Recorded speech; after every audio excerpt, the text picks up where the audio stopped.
announcement about vaccinating teachers and when all students will be back in school. New travel restrictions. The U.S. announces new rules for flying, what it means for spring break and summer vacations. Baby bust. 10 months into the pandemic, and that baby boom everyone predicted hasn't happened. Why the experts got it wrong.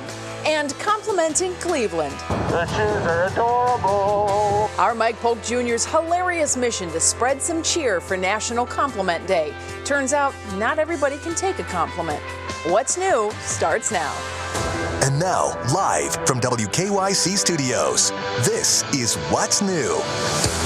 Hello again, Northeast Ohio. Thank you so much for choosing What's New on this Tuesday afternoon. Along with Betsy Kling, I'm Jay Crawford. Betsy, a very good Tuesday to you. Happy Tuesday to you, too. Despite a few snow showers flying around, we'll get an update on what's next with this forecast coming up with Matt Wentz in just a couple minutes. But we're going to start today with some good news on the COVID front. The Biden administration just announced they have ordered another 200 million doses of vaccine from Pfizer and Moderna, which they say means we should now, hopefully will, have enough to vaccinate nearly every single American by the end of summer. And there's more good news. Today, Governor Mike DeWine gave an update on COVID here in the state of Ohio, and he laid out some information that looks positive for restaurant owners. The state's curfew could be changing, and it's up to all of us to make that happen. Our Laura Queso watched the governor's briefing today. And Laura, this all is going to come down to numbers. Yeah, that's right. The state will potentially lift the current 10 p.m. to 5 a.m. curfew if the number of people hospitalized with COVID in the state continues to drop. And we are seeing some great trends in that field. So here we go. The governor announced that Ohio's curfew will be pushed back to 11 p.m. for 2 weeks if its number of hospitalizations remains below 3,500 for 7 consecutive days. DeWine stated that the Buckeye State could meet this threshold as soon as Thursday. That's when he would announce it. By our math, we are actually seeing 6 days of cases, hospitalizations below 3,500. Now, bear with me. It doesn't stop there. Should Ohio manage to remain below 3,000 hospitalizations for 7 straight days, its curfew will then be pushed back to 12 a.m. for a 2-week period. After that, keeps getting better. If Ohio can keep its hospitalizations under 2,500 for, again, 7 days, the curfew would be lifted altogether. Since continued to drop, which is good. I mean, we're happy. We're happy about it. What we don't want to do, and we don't want, we also are mindful that people have to plan, and the bar owners have to plan, and restaurants have to plan, and other people have to plan. So we don't want to be jerking them around with no notice. So the goal is to do it 2 weeks. In 2 weeks, we look at it again. Now, look, we may jump a whole section in 2 weeks.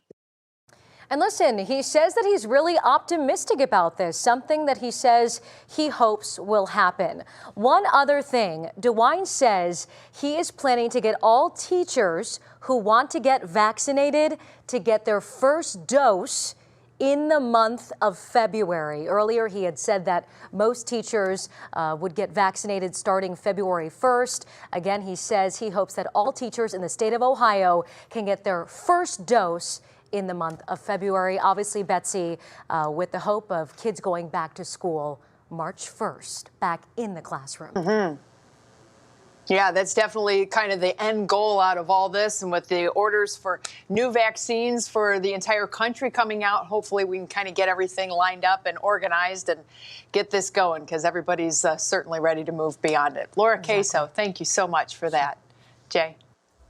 Oh, I'll take this one, actually. Taking a look at our coronavirus numbers for today now, where for the 3rd straight day, our new case count is below 5,000. In fact, 4,262, which is today's number, is more than 1,300 below our 21-day average. Jay, I'm thinking that maybe we're on the backside of the holiday surge. Well, it certainly appears that way, Betsy, and our other metrics today are mixed a bit. Our daily positivity rate took a big one-day jump. We do not like to see that. Today it was at 10.4%. Yesterday it was at 8%. Our hospitalizations, though, and this is key because this is what Governor DeWine is talking about when it comes to moving that curfew hour back to 11 p.m. It is now below 3,000 for the first time in months. And Laura touched on this. The governor in his briefing today said that we've had 5 consecutive days below 3,500 hospitalizations statewide. He was actually incorrect. Today is the 6th consecutive day. Tomorrow would be 7 straight days below 3,500 hospitalizations, and that is great news. But sadly, the deaths keep coming. 88 more Ohioans have lost their lives due to complications from the coronavirus. Also on this day, the number of global cases has now topped 100 million confirmed positive tests. Take into account, though, the CDC says for every case we know about, there is likely at least 10 cases that have not been diagnosed. And if that assumption is true, that means more than 1 billion people worldwide have likely had the coronavirus. Now on to your feed at 5, and beginning today, new air travel restrictions go into effect, and that forces people boarding international flights that are bound for the United States to present a recent negative COVID test. Will Hewitt now gives us a look at how this will affect the state of air travel. The new guidelines say all passengers ages 2 years old and up must have a negative coronavirus test taken no more than 3 days before their flight, or proof they've recovered from the virus within the past 3 months before boarding an international flight into the U.S. I think it's a good step. It's one of many steps. All right, there's no one silver bullet for this pandemic. The testing isn't provided, so it needs to be done on your own and has to be within 3 days. So if your flight is delayed past 3 days from your test, you'll have to get retested. The order also does still apply to those who've already received the COVID vaccine. The restriction is part of an executive order signed by President Biden that also made masks mandatory on planes. The federal government is trying to organize a more complete response rather than more of a piecemeal response. A lot of carriers were mandating masks, but it was more at the company level, not at the federal level. Airports and airlines are taking new measures to help travelers comply with all these restrictions. Cleveland Hopkins set up a COVID-19 testing site at the airport that provides results to your phone in as little as 15 minutes. American Airlines has a Verifly app that acts as a mobile health passport where travelers can upload test results. And next month, United will be the first to allow customers to schedule a COVID-19 test through their website. I don't think travel is going to be anything that's going to be normal for the majority of this year until we really feel like we're hitting that protective immunity. The testing site here at Cleveland Hopkins Airport is actually on the public side of the airport, so it's not just for travelers. The public can come up and use it as well. It ranges anywhere from $95 to $175, Jay, just depending on what test you're getting or what multiple tests that you're getting while you're here. All right, paying for the convenience and the speed of the results. Will, what about domestic flights? Yeah. Any restrictions at all if you're flying within the United States? Yeah, those guidelines really vary state by state. Currently here in Ohio, from Governor DeWine, what they've said is if you're traveling to a state with a 15% positivity rate or higher, when you come back, you need to self-quarantine for 14 days. The CDC says regardless, 15% doesn't matter. Wherever you're going, when you come back, you should get tested 3 to 5 days later and stay self-quarantine while you get that result. Makes perfect sense. By the way, the number of states with 15% positivity rates has gone down dramatically over the last 2 weeks. Well, thank you very much. Now, since the pandemic has wiped out countless vacations over the past 12 months, we're asking for your help to remind us what traveling for fun actually looks like. So, send us your pictures from your last vacation. You can do that on our WKYC Facebook page. Who says other people's vacation pics are boring? We're going to show some off in the next half hour. Betsy? That sounds good to me. Well, our good pal Russ Mitchell joins me now from over at the big desk. What else is making headlines today, Russ? Hey, Betsy, good afternoon to you. Good afternoon to you at home. Senator Rob Portman spoke today about his decision to not run for re-election next year. This afternoon, he told reporters he's excited to spend more time with his family and not make that commute to D.C. Senator Portman also touched on what's next for him. Get back to the private sector, which I also love. Working on some nonprofits again will be really exciting. I was on a number of boards when I was out last time. I want to be more involved in the community and get more involved in our family business. But he says he is not going away completely. He said he wants to stay involved in public issues that are close to him. He will be in the Senate until his term expires in January of 2023. Late this afternoon, President Biden signed 4 executive orders to address fair housing, incarceration, and discrimination of any kind. He also expressed urgency to work with Congress to pass legislation that advances racial equality and roots out discrimination against communities of color. We have never fully lived up to the founding principles of this nation, to state the obvious, that all people are created equal and have a right to be treated equally throughout their lives. And it's time to act now, not only because it's the right thing to do, but because if we do, we'll all be better off for it. He also directed the Attorney General to decline the renewal of contracts with privately operated prisons, a reversal of Trump administration policy. And on Capitol Hill this afternoon, senators were sworn in for the impeachment trial of former President Trump, which begins on February 8th. Also today, 5 Republican senators joined Democrats in rejecting a move to dismiss the trial. Kentucky Republican Rand Paul had questioned the trial on constitutional grounds. And that is all for now, Betsy. I will see you at 6 o'clock. You certainly will. You'll also see me next week in person because I'm coming back to the studio. So you better be on your best behavior. I will. Looking forward to it. I know. We can't wait to see you, too. All right, coming up for us here next on What's New. Is it a baby boom or a baby bust? The answer to whether or not the pandemic led to more pregnancies. And then Amanda Gorman, the poet that captivated so many Americans at the inauguration. Well, she just got a really big job. We're going to tell you all about it coming up in Pop Break.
Well, it is a trend that's happened before, after blizzards or long power outages or any instance when couples have a lot of time and not much to do. And this time, it's the pandemic, and there has been a lot of time.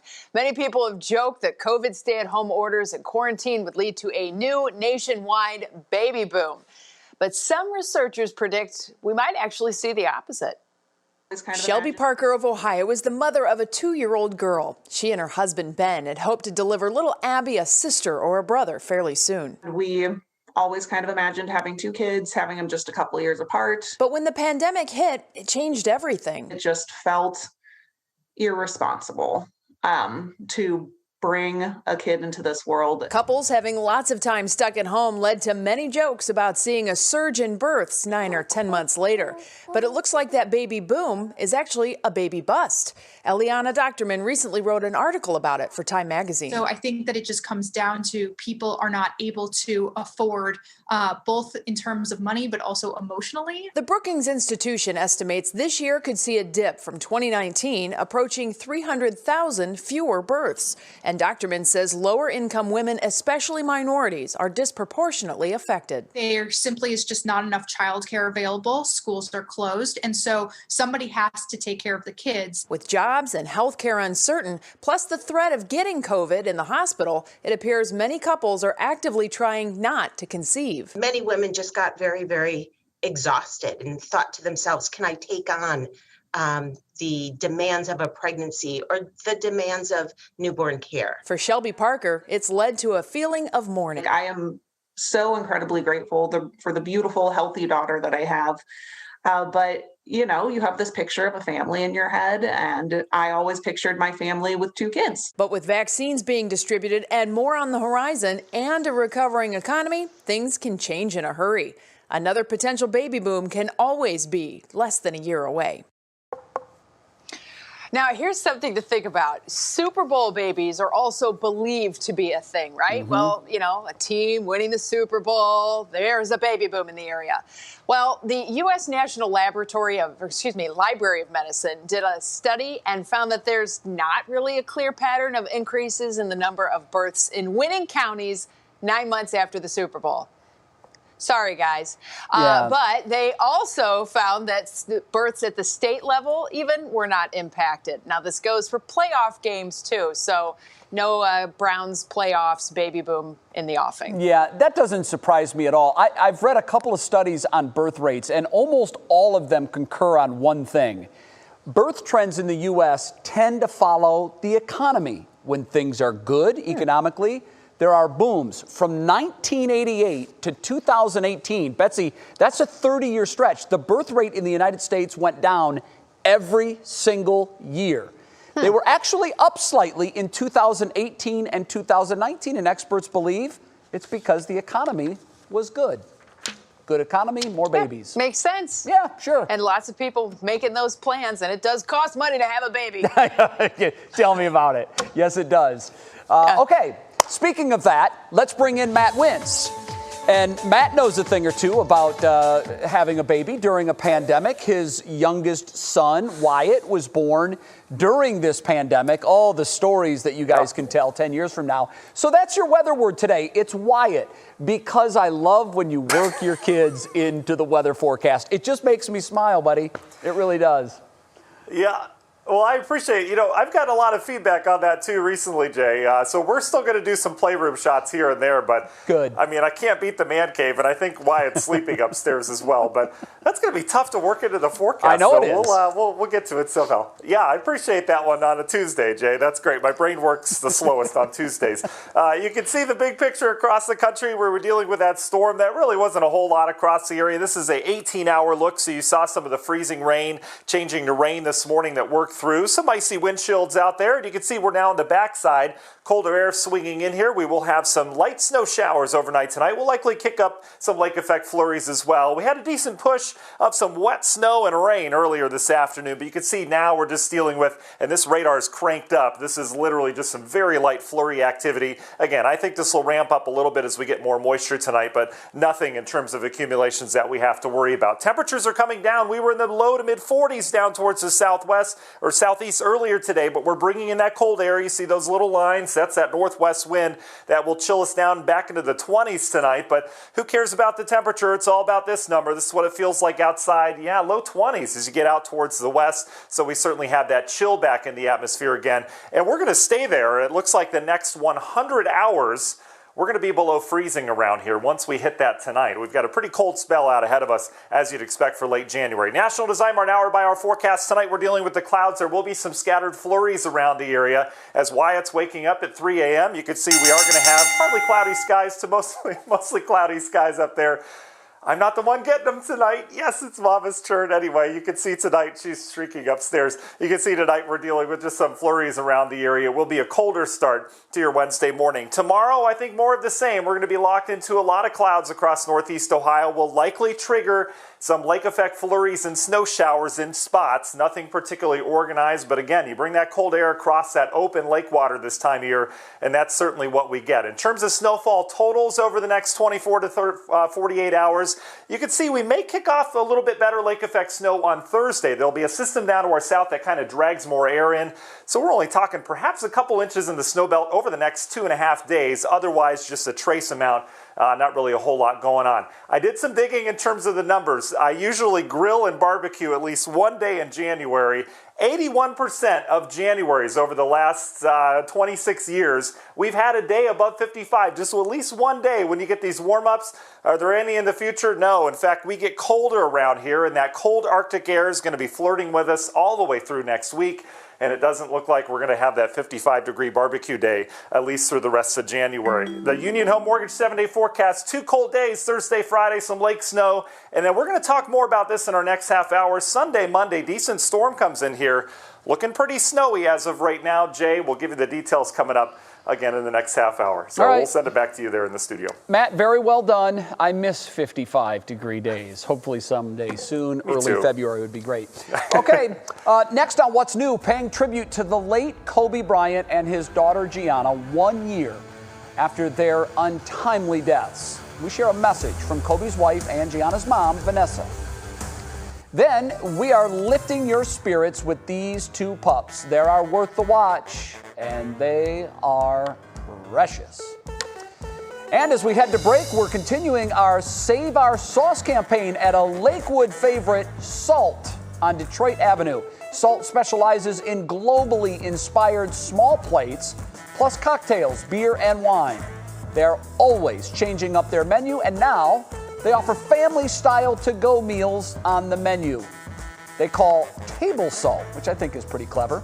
Our Doug Tratner has a list of other great Lakewood spots right now. It's up on our website, WKYC.com. We'll be right back.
Hello. Hello, hello, hello, hello. Hello.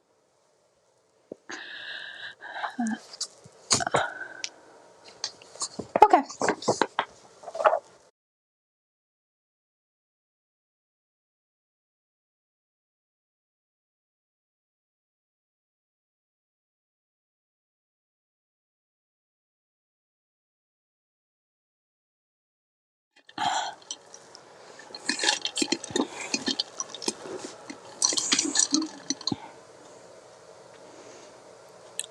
Go.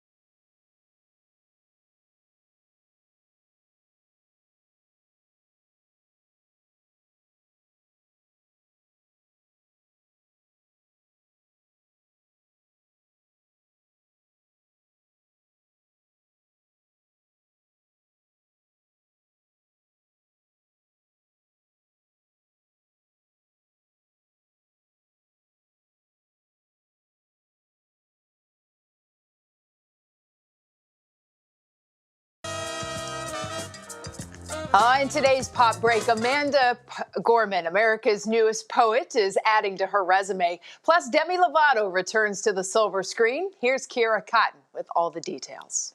It's been 1 year since the untimely deaths of Kobe and Gianna Bryant. The two were killed, among 7 others, on this day in 2020 when their helicopter crashed in Los Angeles. Kobe's widow, Vanessa, took to Instagram to reflect on the passing of her 41-year-old husband and 13-year-old daughter, saying, "I will never understand why or how this tragedy could have happened to such beautiful, kind, and amazing human beings. It still doesn't seem real. Long live Mamba and Mambacita." Switching gears now to Amanda Gorman. The 22-year-old wowed Americans with her words at President Joe Biden's inauguration and will continue to do so with her looks. The Harvard University grad has inked a deal with IMG Models. According to reports, IMG will focus on building Amanda's profile through brand endorsements and editorial opportunities. Now that's Black girl magic. And Demi Lovato is returning to the silver screen. The 28-year-old singer is set to star in the new NBC comedy Hungry. The show follows a group of friends from a food issues group who help each other on their journey with food, love, and success. Also set to executive produce, Demi has openly discussed her own struggles with an eating disorder. This will be Lovato's first regular TV role since starring in Disney Channel's Sunny with a Chance. Demi has been hard at work, from hosting the People's Choice Awards to most recently performing at President Joe Biden's inauguration. But it's good to see that she's back into acting, especially for those of us who were fans of her Camp Rock days. Back to you guys. Betsy, back to Kobe Bryant for just a second. So much talk about MJ or LeBron, who's the best ever. When Kobe wanted to score, he could fill it up with the best of them. His grandmother watched him play one game in person. He scored 81 points. That's the second highest single point total for an NBA game ever. And then when he decided to retire at 35, just to show he still had it, he went out, Betsy, and scored 60 points. LeBron James for his career, averaging 25.2 points. Kobe averaged 25 points per game. What a great one. Right? Hey, can you imagine telling his teammates, hey, my grandma's here. I got this. That's exactly what he did. 81 points. Grandma was like, why haven't I come to watch him play before this? Pretty impressive Maybe his night. coach was asking that. Yeah, we need to get her here every night. All right, it is time for our Worth the Watch. Betsy, you're going to love this. For anyone out there wondering if dogs can crush on other dogs, here's all the proof you need.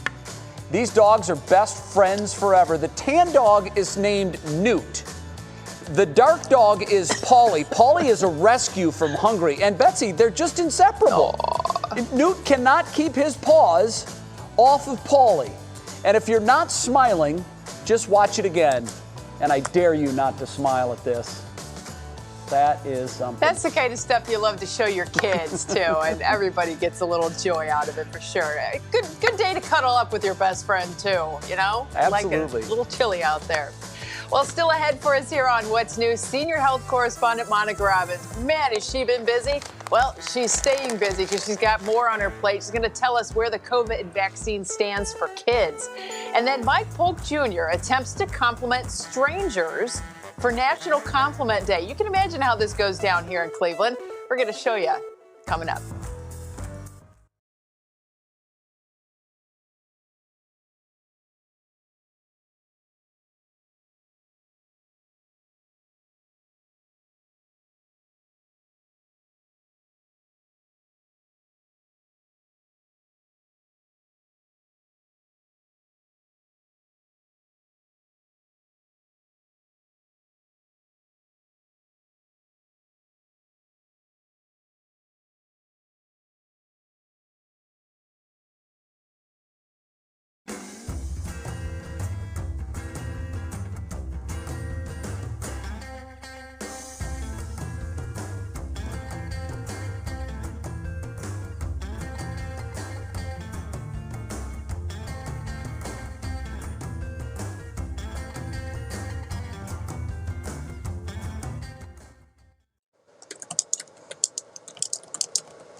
Mic check, Monica. 1, 2, 3, 4. Hello, hello, hello. Can you hear me now?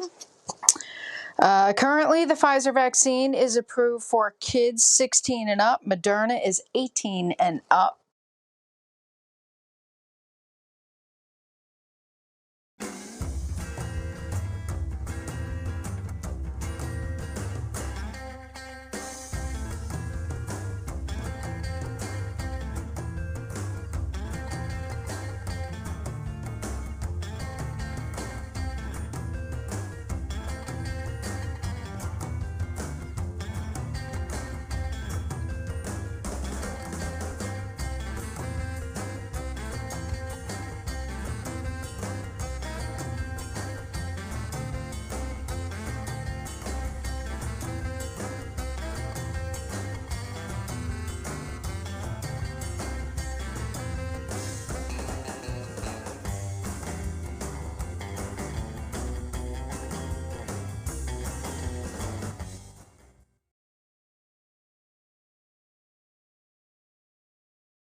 And now, live from WKYC Studios, this is What's New. It most certainly is, and we say welcome back to the second half hour of What's New. So glad you're joining us. Betsy, normally other people's vacation pictures bore me to tears. They don't move my meter at all. But later in this half hour, we've asked folks to send us your pictures from your last vacation, whenever and wherever it was. And I got to tell you, I miss traveling so much. I can't wait to see other people's vacation pictures. You are telling me you were bored when I was showing you my vacation photos from summer? No, I loved yours. I loved yours. Keep them coming. Yeah. But other people. Oh, absolutely. Yeah, exactly. Yeah, it's just kind of fun to think about what if and when, right? People are ready to start planning, most certainly. And we're going to get there, everybody. I promise we will. We're going to start here at the bottom of the hour as we normally do with 3 things that you need to know. Today, over in Toledo, police officer Brandon Stalker was laid to rest. He was shot and killed in the line of duty last week while working security at a standoff. Residents lined the route, waving the American and the thin blue line flag in order to honor the 24-year-old officer. And Governor DeWine outlined a plan to lift the state's curfew. He said the curfew can be extended to 11 p.m. for 2 weeks if the number of hospitalizations remains below 3,500 for 7 days. That could happen Thursday, friends. Now, when Ohio manages to stay below 3,000 hospitalizations for 7 days, the curfew will be pushed back to midnight for 2 weeks. And then, if the state can keep those hospitalization numbers below 2,500 cases for 7 days, the curfew would be completely lifted. So we're looking at possibly into March now. If we can get those numbers lined up, maybe March, we can get that curfew out of here. And speaking of coronavirus, now Moderna, of course, one of the vaccine makers, says that they are on track to deliver 100 million doses to the U.S. government by March. The company also says it's on track to have 200 million doses delivered by the end of the second quarter. The company is working on a booster shot to protect patients against the new COVID variants. No word yet on when that may be coming out. Jay? All right, Betsy, that brings us to our top talker. Our senior health correspondent, Monica Robbins, joins us to answer more questions about the vaccine. Monica, this info has helped so many already, so we're just going to keep doing it until there's no more questions left. That's our hope. Monica, what is the progress? Never going to end. I know. What is the progress? Because we've heard so much about the vaccines for kids. Are we getting anywhere on that? Well, yeah, currently the Pfizer vaccine is approved for kids 16 and up. The Moderna vaccine is approved for kids 18 and up. Now, Pfizer has enrolled more than 2,200 12 to 15-year-olds for its next clinical trial. Moderna is having a slow start. They're still enrolling kids. Now, it could take a few more months before we have preliminary results. So we're just going to have to wait and see if it will be time for kids to get vaccinated by the next school year. And hopefully by then, everybody will be back in school and no more of this at-home learning. Wow, I certainly hope so. What about pregnant women? Should they get the vaccine? Should they avoid it? Because a lot of women want to know. Yeah, there is a lot of controversy around this. The CDC says the vaccine should be offered to pregnant women, but stopped short of recommending it because there's just so very little research. Now, we do know that pregnant women are at higher risk of developing severe disease if they do get COVID, but whether or not they should get the vaccine during or after pregnancy, well, that's still being studied. And today, the World Health Organization recommended against giving pregnant women the Moderna vaccine unless the woman is at high risk, meaning she could be a healthcare worker. This is a subject that women truly need to discuss with their doctors to determine exactly what is best for them. And also, I have an update for all of those of you who do not have internet service and you need to register to get a vaccine. We have an update to our phone list. If you are a University Hospitals patient, you can now call 216-844-3339. That's 216-844-3339. Choose option number 2 and leave your contact info. Cleveland Clinic patients can call 216-444-2538.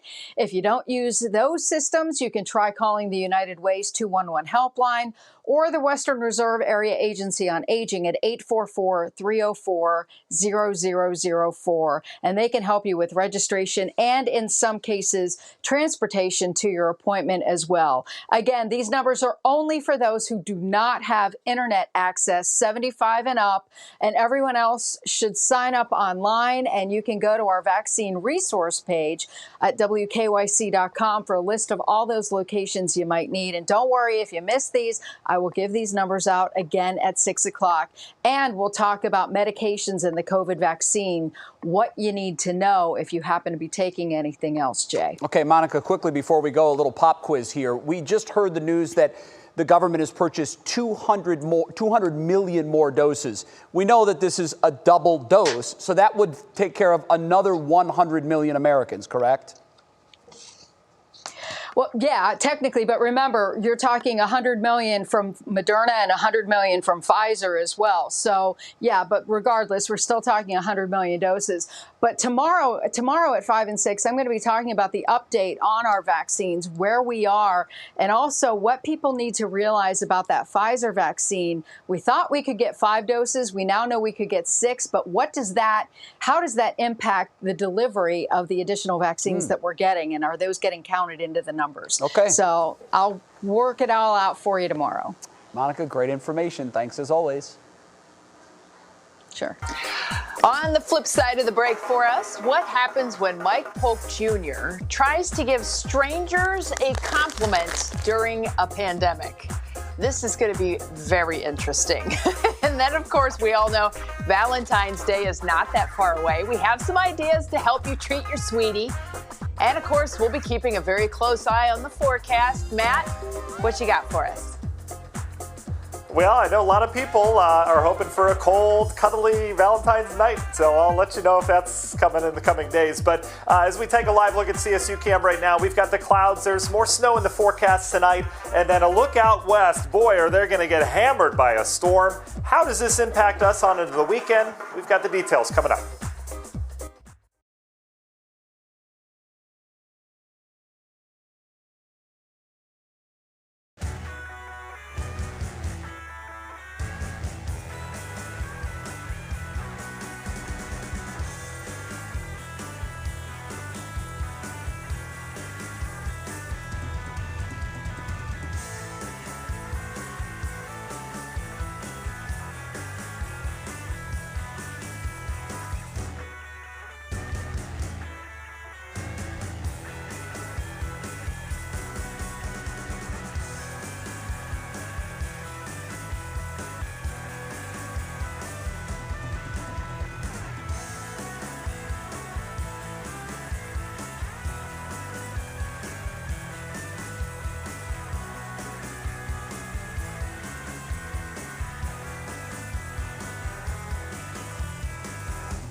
Well, a huge winter storm system is impacting some 100 million people here in the U.S.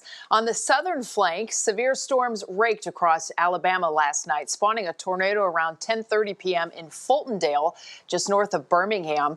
Forecasters are estimating the winds to have been around 135 miles per hour or a very strong EF2 strength tornado.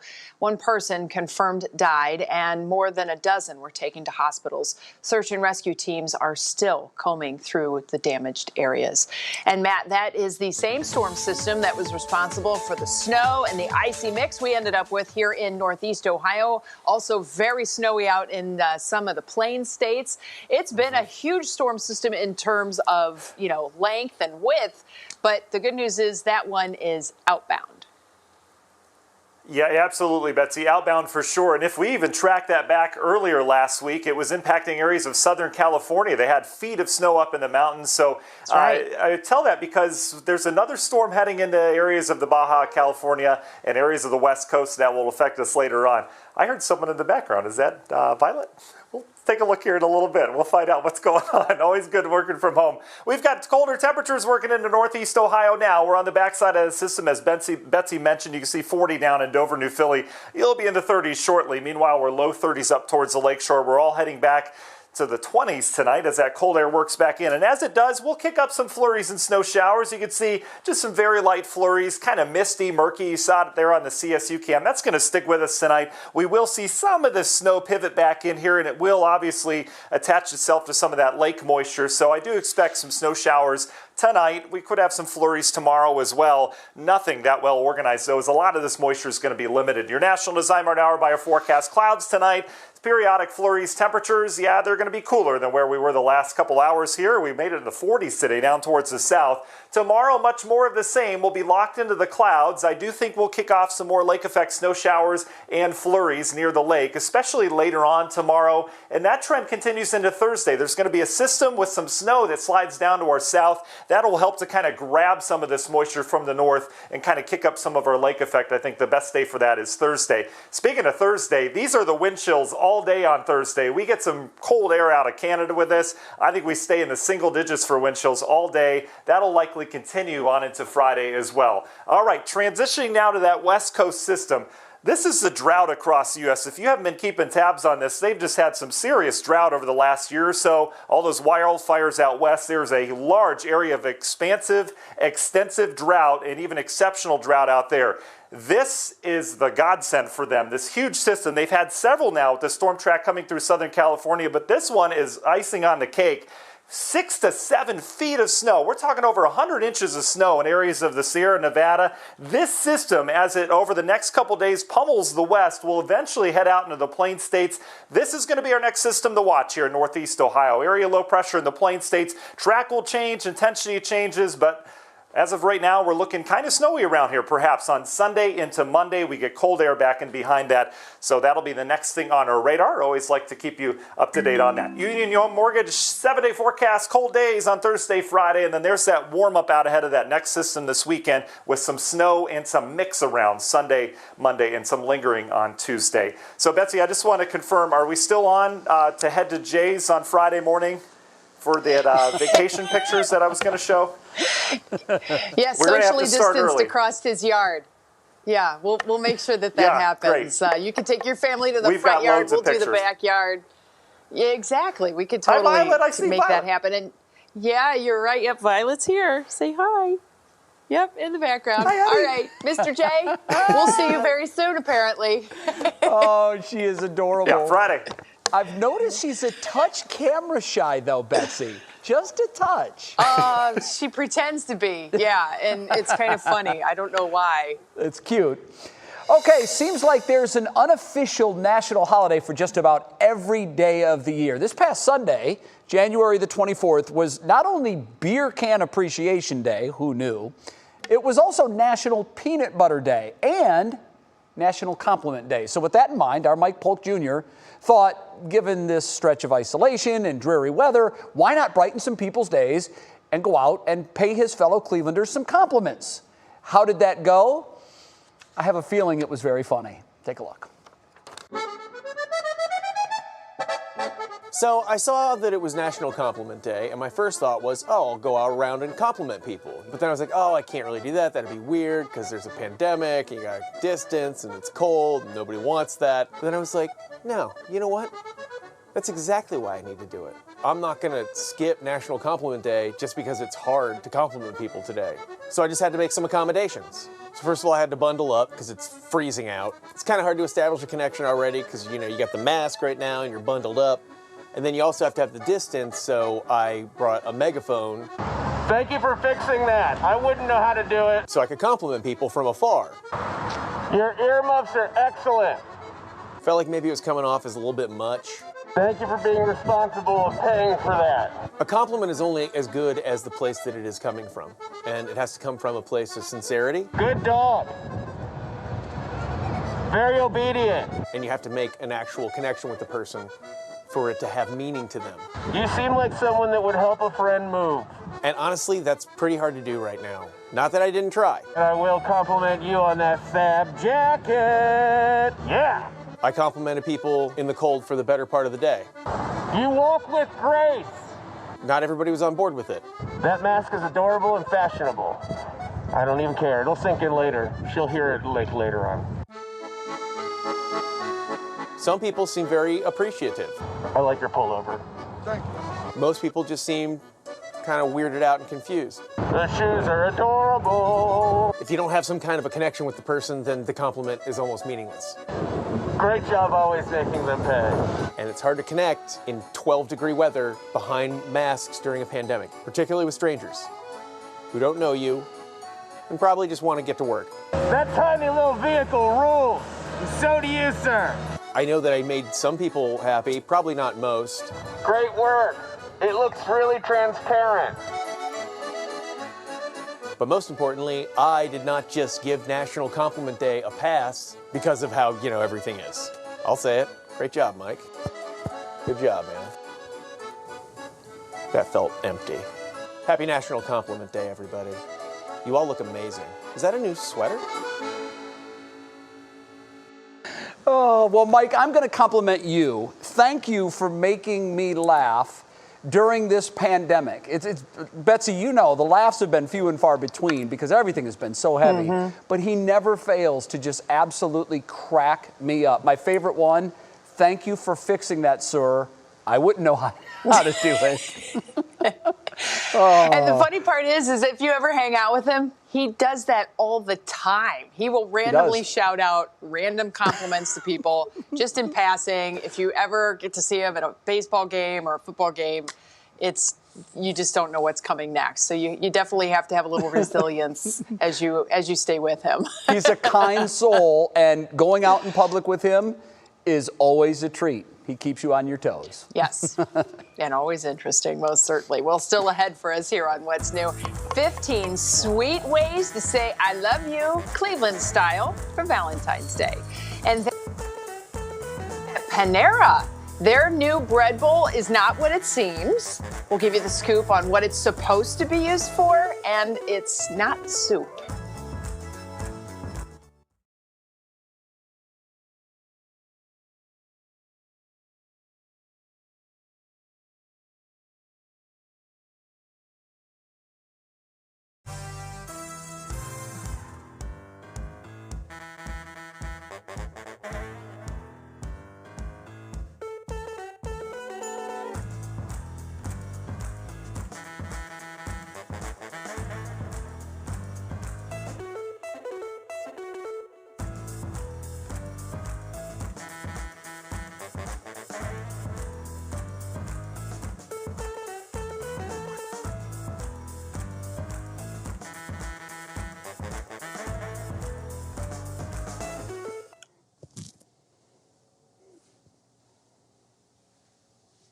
Hello.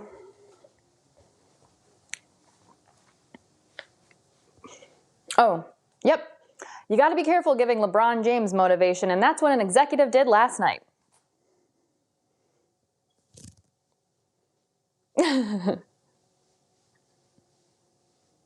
Makes sense. Okay.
All right, it's time to again see what is clicking in Cleveland. For that, we bring in our digital anchor, Stephanie Haney. Stephanie, great to see you again. I know that you have some other items first, but I cannot wait to see other people's vacation photos. I miss vacationing. I'm with you, Jay, and they are great. We are going to get to those. But first, you got to be reminded that you don't want to give LeBron James motivation. Last night, an executive on the Cavs bench noticed when James missed a jump shot to end the third quarter down. He reacted, and James took note of that. Was really excited about me missing, that shot a little bit more extra than I would have liked, but he got a root for his team. Obviously, I knew I had another quarter, and the fourth quarter is my favorite. In the fourth alone, James outscored the Cavs all by himself, 21-19, and the Lakers won by 7 points. Tough break. Valentine's Day is coming up quicker than you think, and we are here to help. WKYC contributor Laura DeMarco has the most Cleveland ways to say I love you. First, a WKYC exclusive. You can book out the Visible Voices bookstore in Tremart for 90 minutes with wine and snacks. Or you can stream our Leon Bibb along with host Sandra Bishop performing Love Letters, a classic two-person love story. And the orchids will be in bloom just in time starting February 13th at the Cleveland Botanical Garden. See more at WKYC.com/Valentine's Day. And today is National Plan for Vacation Day, so we ask you to share your past photos from favorite vacations. Check out this gorgeous photo of Rocky Mountain National Park from Vicky Hager. And check out this waterfront view of Bonaire in the Caribbean islands from Wendy Wagner McAfee. Venice, Florida looks incredible here in this photo from Tammy Vincic. And John Porter is really living up in this one. I don't know where it is, but it looks perfect. And this one looks like a blast. Here is our Jay Crawford with his family. I do happen to know that one is overseas. I am loving this vacation inspiration. Jay, tell us about that photo. Where is that from? That was in Pompeii, Italy, at the volcanic ruins around the area. But what I really want to point out there is, even in Italy, I'm repping the Ohio Tribe Pride shirt. How about that? Oh, yeah. Notice the tribe shirt right away. Yes, perfect. Love it. Yes. Boy, I miss those. Those are good times. Stephanie, thanks for reminding us that vacations are out there. We just have to be patient. Bets? Well, maybe you need something a little comforting right now. Well, what's new at Panera has some people scratching their heads. It's a bread bowl glove. Okay, now this bread bowl is not for eating. It's to hold your iced coffee. It has an opening at the top for your drink and the side for your hand.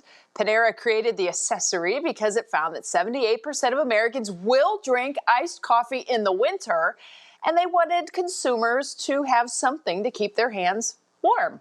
Well, you can enter to win on their Facebook page. How about that? A bread bowl glove. That seems like a waste of a perfectly good bread bowl.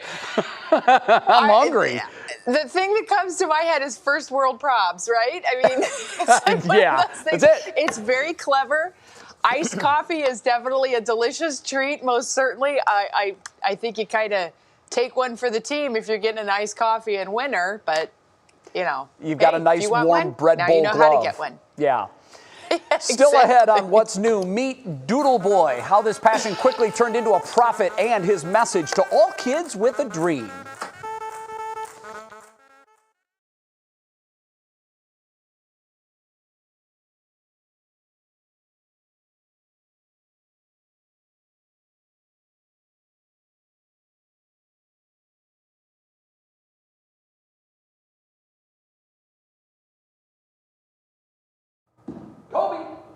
Hey there, testing 1, 2, 3, 4, testing 1, 2, 3. Hey, mic check, 1, 2, 3. Laura Queso's mic. Thanks for watching. Oh, Russ, I took your last line of your script. Sorry about that. I'm assuming you can hear me. Trying to mess him up intentionally.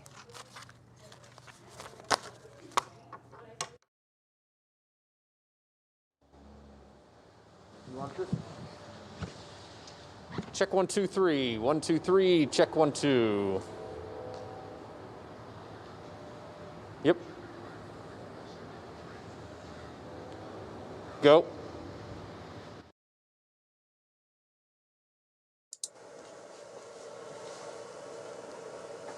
Mic check, Monica. 1, 2, 3, 4. Hello, 2, 3, 4. Right now, health officials say you need to.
Well, a young boy from England is showing us something good to wrap things up today. 11-year-old Joe Whale has loved drawing for a while now, but it's really helped him escape the heaviness of the pandemic.